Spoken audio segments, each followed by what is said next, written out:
GDP के आंकड़े आए और वित्तीय वर्ष 2025 जो अभी 31 मार्च को एंड हुआ है, 6.5% ग्रोथ रेट हमारी जीडीपी की हुई है, जो कि 4 साल में सबसे निचले स्तर पर है। कोविड के बाद से सबसे निचले स्तर पर यह ग्रोथ रेट आई है। यहां पर यह बताना जरूरी है कि हिंदुस्तान इस टाइम पर 7% ग्रोथ रेट इकोनॉमी भी नहीं है।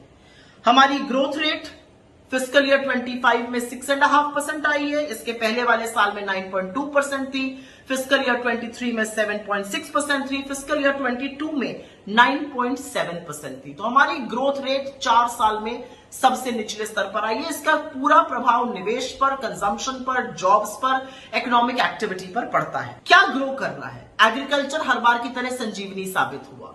पूरे साल में एग्रीकल्चर की ग्रोथ रेट करीब 4.6% रही, जो पिछले साल उसके मुकाबले 2.7% ही थी।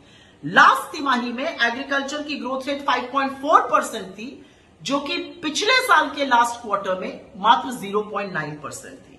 तो दिक्कत कहां है? दिक्कत है मैन्युफैक्चरिंग में। इतना पीआर स्टंट, इतनी सारी स्कीम, इतने सारे स्लोगन, और उसके बाद भी हमारी फैक्ट्रीज में उत्पादन नहीं हो रहा है।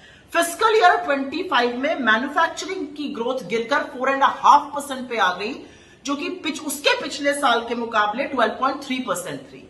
लास्ट क्वार्टर में मैन्युफैक्चरिंग की ग्रोथ रेट गिरकर 4.8% हो गई, जो कि 24 के लास्ट क्वार्टर में 11.3% थी। लगातार मैन्युफैक्चरिंग गिर रही है, हमारी फैक्ट्रीज में उत्पादन नहीं हो रहा, और इसीलिए इतने सारे लोग बेरोजगार आपको दिखते हैं। आपको एक बात बताई जाएगी कि Q4 में तो हमने क्या स्टनिंग ग्रोथ करी है, 7.4%। इस बात को सुनिएगा और फिर अब आगे की बात समझिएगा। Q4 में 7.4% ग्रोथ रेट थी, Q3 में 6.4 थी, Q2 में 5.4 थी और Q1 में 6.7 थी। तो फर्स्ट हाफ में एवरेज ग्रोथ रेट 6% थी, सेकेंड हाफ में एवरेज ग्रोथ रेट 6.9% है। पहले यह बात समझ लीजिए। अब आगे की बात करते हैं। Q4 पर क्यों नहीं ढोल बाजे नहीं बजने चाहिए? क्योंकि ये मिसलीडिंग है, और ये मिसलीडिंग इसलिए है क्योंकि अगर आप Q4 का जीडीपी देखिएगा तो 7.4% ग्रोथ रेट है, लेकिन अगर Q4 का जीवीए देखिएगा तो वो 6.8% पर ही ग्रो हुआ है। ऐसा क्यों हुआ है? ऐसा इसलिए हुआ है क्योंकि सब्सिडी फोर्थ क्वार्टर में 45% डाउन है और गवर्नमेंट स्पेंडिंग चौगुनी हुई है।